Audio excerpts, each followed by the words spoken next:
Genau, das ist ein Coworking Space, den wir jetzt gemietet haben, einfach für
Hey, and welcome to our Hiero session.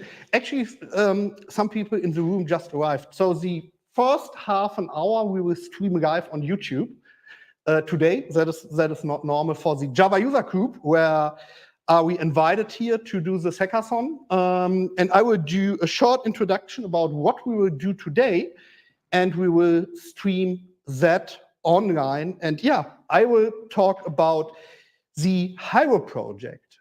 So who am I? I'm Hendrik. I'm here from Dortmund. So for me, it was easy to do this event together with the Java user group Dortmund.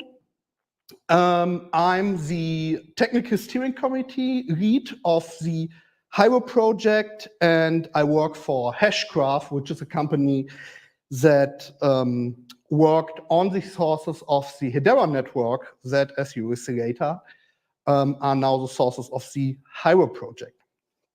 So what do we want to talk about today? First of all, Hiero, what the Hiero Project is, where we want to work on some good first and easy issues today as part of the Hacktoberfest. Since Hiero is a project in the area of distributed ledger technology, I will talk about that topic to understand where you can use Hiero for, what is it all about. And then I will talk about Hacktoberfest and the Linux Foundation and open source contributions in general, before we then stop the live stream and start here in the room working on some good first issues. Actually, all of you outside are invited to work on good first issues too. I will show later where you can find a list of good first issues, and we are happy to help, even like remote, to work on good first issues, since we have things like GitHub discussions, we have a Discord and so on, where when you work on issues, you can ask us questions. Okay, but let's start talking about the Hiero Project and what that actually is. So the Hiero Project has been announced as a project last month in September, and it was announced as one of the projects of the Linux Foundation Decentralized Trust, which is a sub-foundation of the Linux Foundation, similar to the CNCF, the Cloud Native. Oh, CNCF, Cloud Native. Can somebody in the room help me? CNCF, Cloud Native Computing something. Sorry about that. I don't know what the CNCF now is. Oh, that's horrible. Anyway, so Hiero is an open source project which is part of Linux Foundation, and it's based on the sources of the Hedera network. So what happened in September is that Hedera, the product, the company, announced that they will move all their sources to the Linux Foundation decentralized trust, and do it like a 100% open and vendor-neutral product under the Linux Foundation. And with that, Hiero is actually the first fully vendor-neutral and open source distributed ledger, as I would say. So when talking about that, if you are not familiar with that area, I think you have a lot of questions like, oh, okay, what is the Linux Foundation? What is decentralized trust? What is ledger technology? Never heard about that.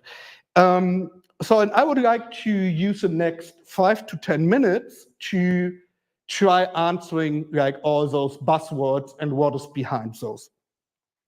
Starting with distributed ledgers and where you can use distributed ledgers for.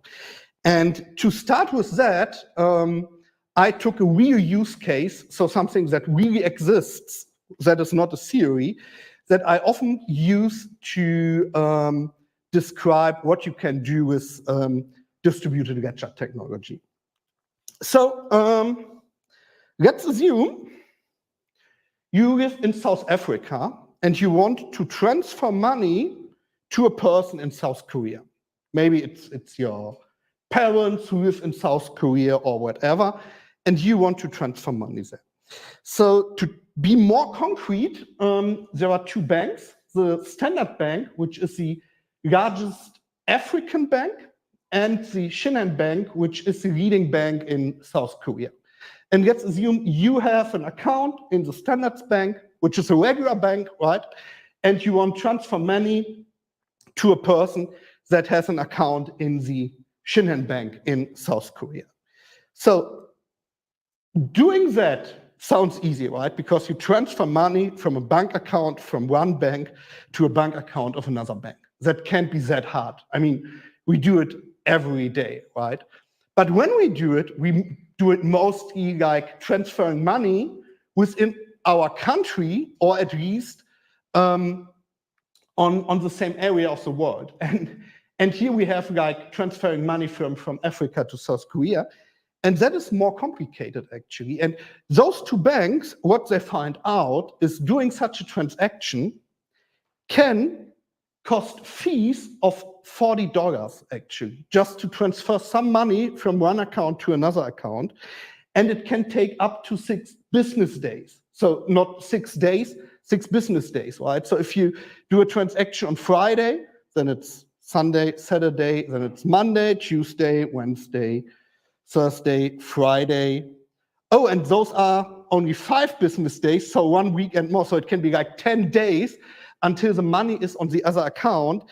And the whole transaction cannot be tracked, right? So you do like, oh, I want to send money to a bank account in your online banking or whatever you do it, and you do not see what the state of it is. I mean, normally you don't care, because if you transfer money to an account in the same country, it's there within hours, right?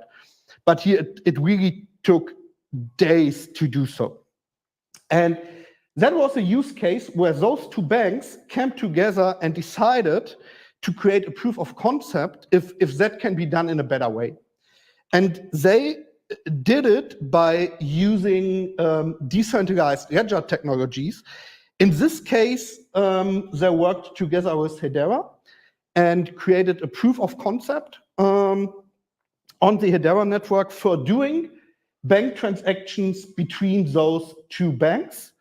They did it by creating a custom like crypto coin, custom coin on the network. I will give you an introduction about that in a second. And so this project was a real success. Let's have a look at it, what they did.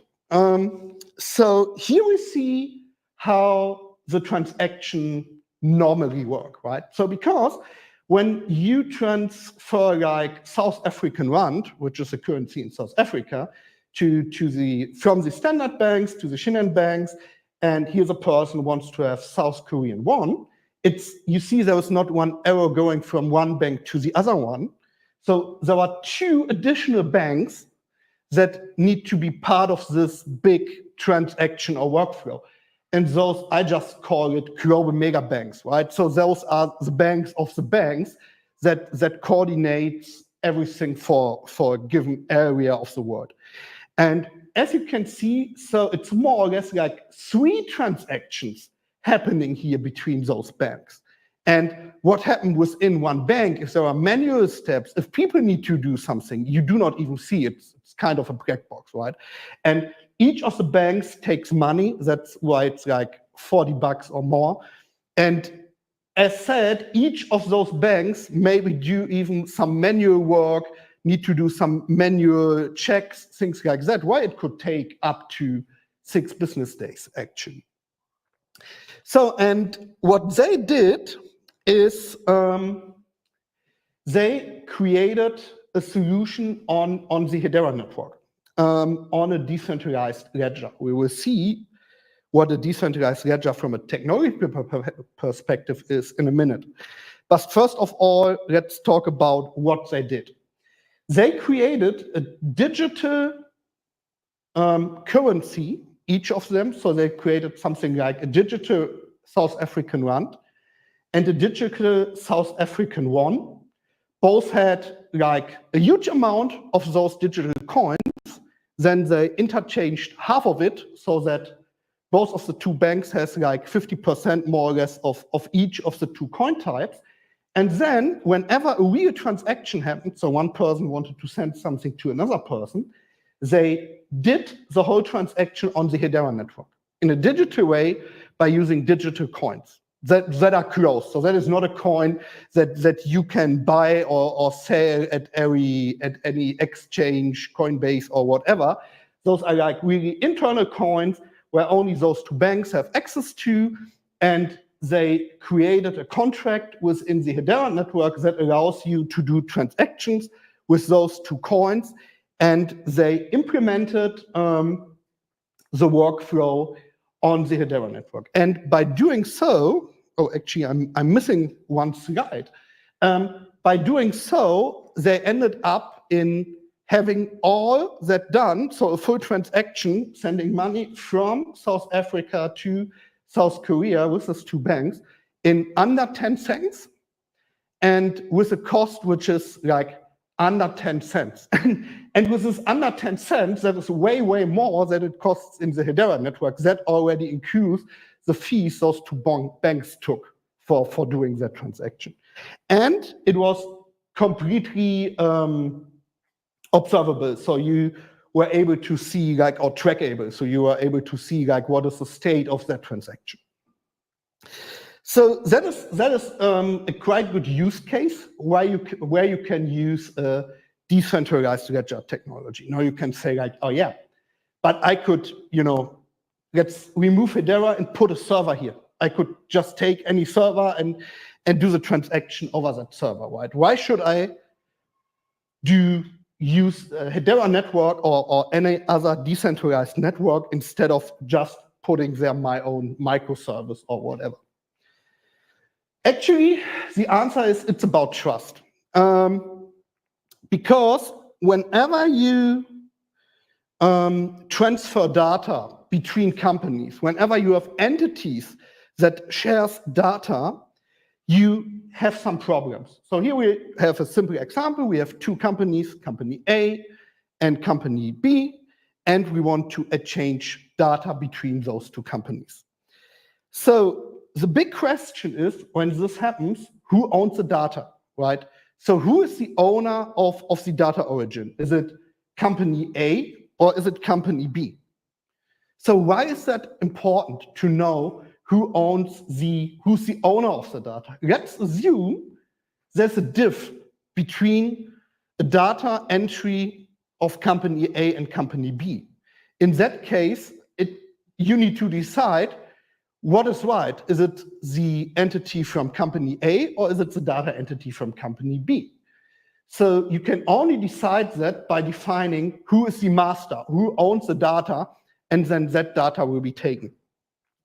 Having one here who owns the data can be a problem, right? Because you can have people who modify the data, that modify the data in a way that it's for their best, right? So I heard use cases from the industry where companies needed to supply test reports of parts that are then assembled, for example, in cars.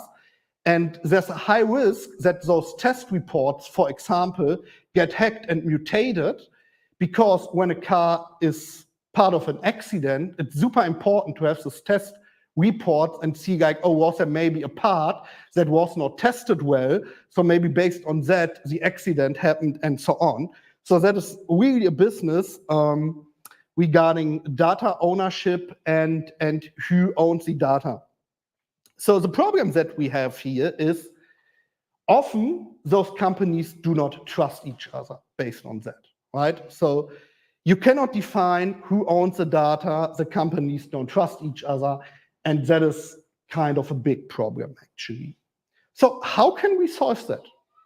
As I already said, right, we need a server, like something in the middle. So what we could do is we could externalize it. There could be a company that says, oh yeah, we have a database, store the data in our database, so nobody of you two is the owner, it's us, and nobody of you can mutate the data. By doing so, neither company A or company B can mutate, can change the data, and we do not have this trust problem between those two companies anymore. But the problem here is who trusts the owner in this case? So who trusts the trust company, right? And who controls it? So because what could happen, I mean, the company that now owns the data can more or less do whatever they want with this data. It's now up to them, and if they want to, they could even change like all the data, which at the end could like ruin both companies, right? And that is exactly not what you want. So you need to find a way how companies can work together, share data together in a way that they can trust each other and can trust the state of the data. And that is when decentralized trust comes into play, and decentralized ledger technologies, actually. So the base of all those systems is that they are distributed. You see that often in the IT, right? You have like any distributed systems, you have a lot of servers in a server farm, or maybe as shown here on this picture around the globe. That is not new. And what we learn at university or when you work at a company that does microservices or so on, you learn about those systems 2 important points. One point is scalability. The other point is fault tolerance. So what does it mean? Fault tolerance means, oh yeah, I mean, we have several servers. So if one of them went down because it loses power or whatever, or there is a problem, the system still exists because you have multiple servers that define this distributed service or distributed system. Scalability, what people often talk about when talking about scalability in distributed systems, is that so when you add more machines, like more computers to such service or system, the system will be faster. That is true for things like microservices, right? So you have like a service that gets HTTP requests coming in. And if you have one instance, that instance can maybe handle 1,000 HTTP requests per second. Let's say it like that. And let's say you're an online shop and there's Black Friday. And on Black Friday, you get like, I don't know, 10,000 requests per second or something like that. So what you can do in that case, as long as your system is designed by using microservices, or in general, I think the important thing is stateless services. What you can do is you can scale your system up, just put multiple nodes doing the same to your system. And what those nodes will do, they will take requests next to all the other nodes, And since you now have 10 nodes that can take 1,000 requests each, you can easily handle 10,000 requests, because each and every request is executed by exactly one node in the system. And when talking about distributed ledgers, that one is not true. That is only in case of like microservices about stateless services. For distributed ledgers, which is a distributed system too, the scalability do not work as it does for microservices, for example. And that is the trick. And that is the point where the trust comes. Let me show you. So let's assume we have that network, I don't know, what is it, 1, 2, 3, 4, 5, 6 nodes. So, and the nodes, as you can see, are connected in a different way as you would draw it when you would draw like how microsystems work. Because in a distributed ledger, whenever a request comes, as we can see with the PC on the left, just as an example, each of those requests is not handled by one node. Each request is handled by each node of the network. That means if a request comes that wants to mutate data, that request is really executed on each node. And if you then add a new node to the network, this won't make the network faster, because each request that is going to the network is still be executed by each node, which in this case means it's executed by one additional node. So that's a big difference between distributed ledgers and other distributed systems. Because when talking about a distributed ledger, the scalability of the system has an impact of the trust of the network. Because the more machines you have, maybe at different companies, at different places of the world, when they all do the same, once the transaction is done, they all need to have the same state. And the more machines you have that have the same state, the more trustful is the full system. Especially if you have, like you see it here, like the different machines or nodes of the network at different places on the Earth, on the planet. Because by doing so, if they all come to the same solution, you can really trust that solution. Which means when talking about a distributed ledger, we still talk about scalability and fault tolerance. The difference is that when we scale the network up, that we can do like with any other network, it's not getting faster, it's the trust that's getting higher. There are more technical special points when talking about distributed ledgers, because if you have something like that, all the nodes that do all the transactions need to find a mechanism to have a consensus after the transaction is done, so that they can check, oh yeah, we have all the same result, all the same state now. I won't go deeper into that topic. If you are interested in that, we have tons, especially Hiero, of material at YouTube out there. I did like at some tech conferences, sessions about that can be found on YouTube. So I want to talk about that. I would like to concentrate on this trust factor today.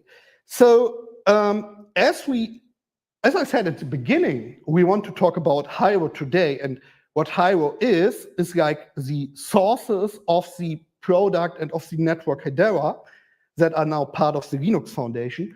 So let me give you a short introduction of the Hiero network. The Hiero network is a distributed ledger technology, as we've seen in the beginning.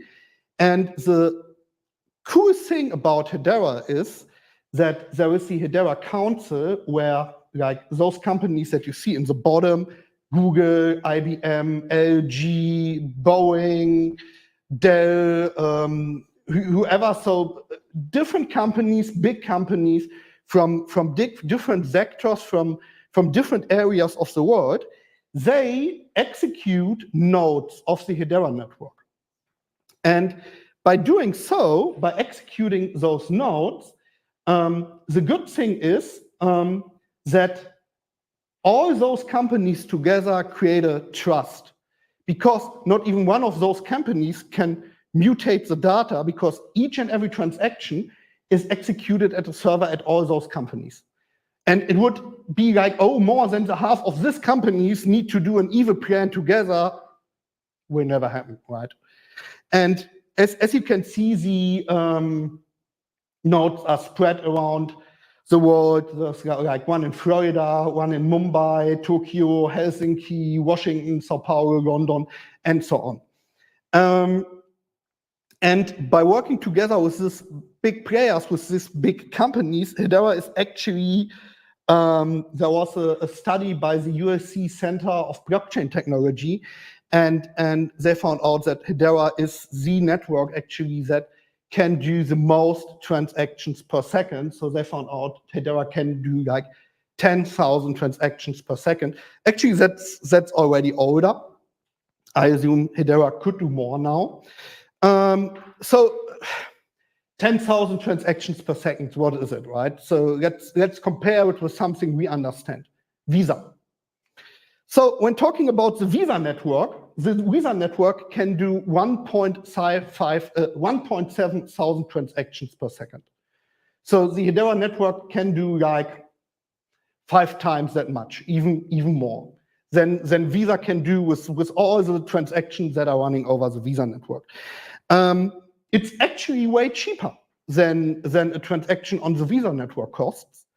And it uses way less energy than Visa is using actually today for doing a transaction.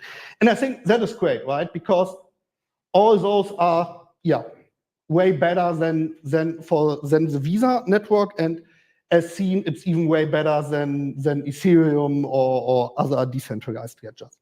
That's, I think, one point why they now work together with the Linux Foundation, created Project Hiero, and so on. So coming back to our sample with the 2 companies, what does that mean, right? So what they could now do is work with their data on the Hedera network. By doing so, the data is shared between all those companies, Google, IBM, and so on, of the Hedera network, and no one can really harm the data. By doing so, they can, in general, already be quite safe. You can even do it better by becoming a part of the network, by driving a node of the network. The example we've seen at the beginning with the 2 banks, actually. So both of the banks run a node in the network. So they own the data, but they cannot manipulate it because there will never be like, so there will only be a small percentage of the network. And as long as all the others have a different data state, they can do what they want. And whenever they harm the data, all the other nodes will win and define what the consensus is. Okay, so that is just a short introduction about decentralized technology, about ledger technology as an introduction. As said, if you want to dive deeper into this topic, there's a lot of stuff online at YouTube, at Hedera, at Hiero, at the pages. So the event today, well, I think that is important and interesting to contribute to the project, but we want to talk about open source today, right? And so let's switch to that topic. And the project we want to work on today is part of the Linux Foundation. The Linux Foundation is actually the biggest open source foundation of the world. What does it mean? So the Linux Foundation is the host of a lot of really critical open source components, like the Linux kernel, like Kubernetes, and others. And what the Linux Foundation does, it gives a home to that project in a way that companies like IBM, Google, Red Hat, Microsoft, Hedera, whatever, can work together on those open source components in a vendor-neutral way, which means like none of those companies owns things like the Linux kernel, like Kubernetes, but they can work together in working groups to move those technologies forward. So it's a win-win for everybody. And what the Linux Foundation did last month, as already said, in September, they created the Linux Foundation of Decentralized Trust. So a new part of the Linux Foundation that is especially a home for all open source projects in decentralized technology and the whole ecosystem. And the great thing is that already, I mean, it established in September, right? So 1 month ago, but it's always already a big thing. And from my point of view, a success. So here I just put the 4 premium members. So those are the highest rated paying members of the LF Decentralized Trust, because how such a group works is that companies become part of it, pay a fee to be allowed to have like seats in committees and so on and so on. So none of those companies owns it, but those companies can have seats in like steering committees and so on. But while those 4 are the premium members, there are way more of companies actually already today that are part of decentralized trust. And here you can see companies like, I don't know, let's just take some of them: Telecom, Oracle, Citibank, Huawei, Hashgraph, somewhere is Hedera. Oh no, Hedera was on the page before. So really a lot of companies. And one of the big new projects of the Linux Foundation Decentralized Trust is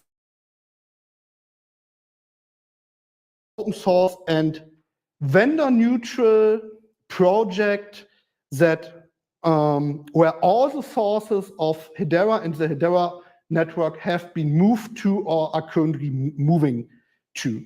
So that can be used to build, that is used to build the Hedera public ledger. It can be used to build software on the Hedera public ledger, but since it's vendor neutral, it can be used to create your own network, to create a custom network.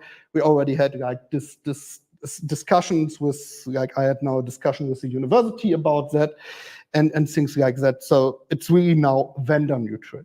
And what we would like to do today as part of the Hacktoberfest to contribute to this Linux Foundation project, to Hiero, and work on some good first issues.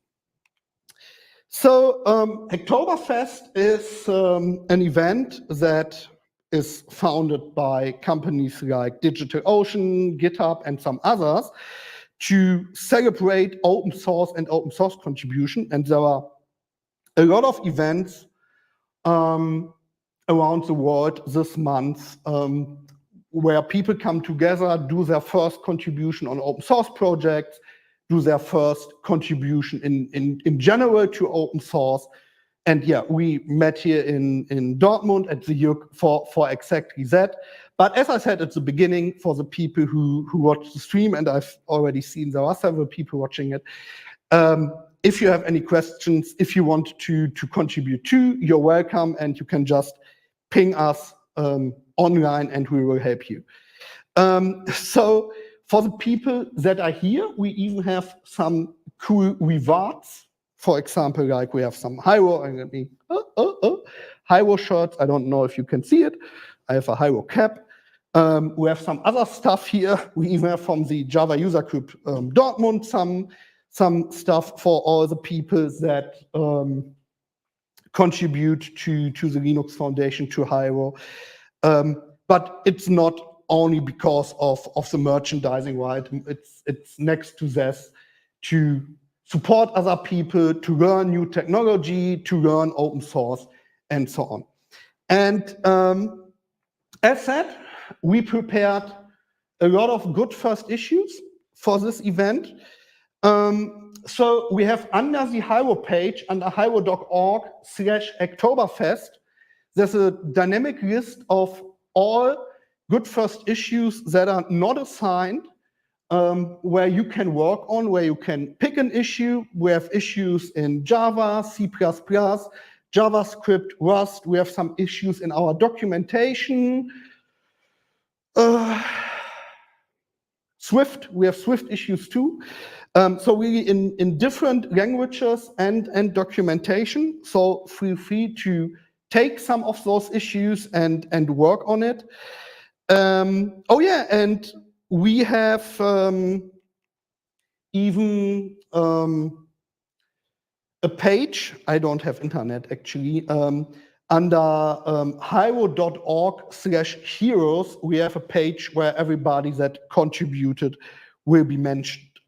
So let's start work on that. And before we dive into it, maybe a last first introduction.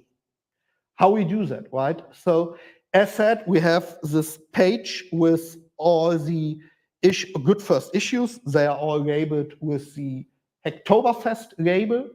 And you can just pick one of those issues and ask in the issue, like leaving a comment, for example, if you can work on this issue. We will try to assign you as fast as possible. Actually, now here at the event, we will do it directly. But over the whole October, I think we have already like over 50 issues where people working on online the last 2 weeks. And it took like maybe 1 or 2 hours, and then they are assigned to the issue, because at the Hiero Project, we have people in all time zones, we have people working on the project, which is quite good for an event like that. And when you are assigned, yeah, just feel free to work on that issue, create a pull request. And this pull request will then be reviewed by a maintainer, and maybe there need to be some changes that need to be done. Maybe there will be a discussion about it. But at the end, hopefully, but yeah, I assume it will, for all these good first issues happen, the pull request will be merged, and by doing so, you will be one of the contributors to Linux Foundation and to Hiero. Yay, that's great. There are some small hurdles you need to take to do a contribution, technical hurdles, because each commit that is done to a project of the Linux Foundation need to be GPG signed. So if you never created like GPG keys, did something like that, there's a very good documentation from GitHub, for example, how you can create it, configure it in GitHub so that you can easily use it and sign your commits. I put the URL here for the people in the live stream. And next to that, all of the commits need to be DCO signed. So we have 2 kinds of signings that need to be done. Again, here, the URL is not that long. There's a description from the Linux Foundation about and so actually, one of the good first issues is to create a really good, helpful, newcomer helpful documentation how to do DCO signing and how to configure all of that, right? So yeah, that is what needs to be done. But again, there we will help you if there are any questions, any problems. Just ask us, just any of the maintainers or contributors, and we will get you there. So actually, more or less the last slide. So the event is sponsored by several companies. I put them all here. I'm actually like from Hashcraft. We have the Java User Group Dortmund, Hedera. We have the DLT Science Foundation that sponsored the shots. Yeah, happy to have you all here. Happy to have you in the live stream. As said, if there are any questions, feel free to connect with me, to ask me. You can find me on LinkedIn or on Twitter or in the Discord, or you can always ask us on GitHub discussions of the Hiero channel, actually. So, yeah, I hope I did it in half an hour. Now it's 40 minutes, but I think that's still good. So, we now here in Dortmund will start to grab some good first issues and work on them. And you at home, as said, you can do it too. Let me go back if you don't have it. It's this slide, hiero.org/Hacktoberfest. you can just grab an issue there and then you're fine. As said, if you have any questions, just ping us and yeah, have fun and welcome to Hiero.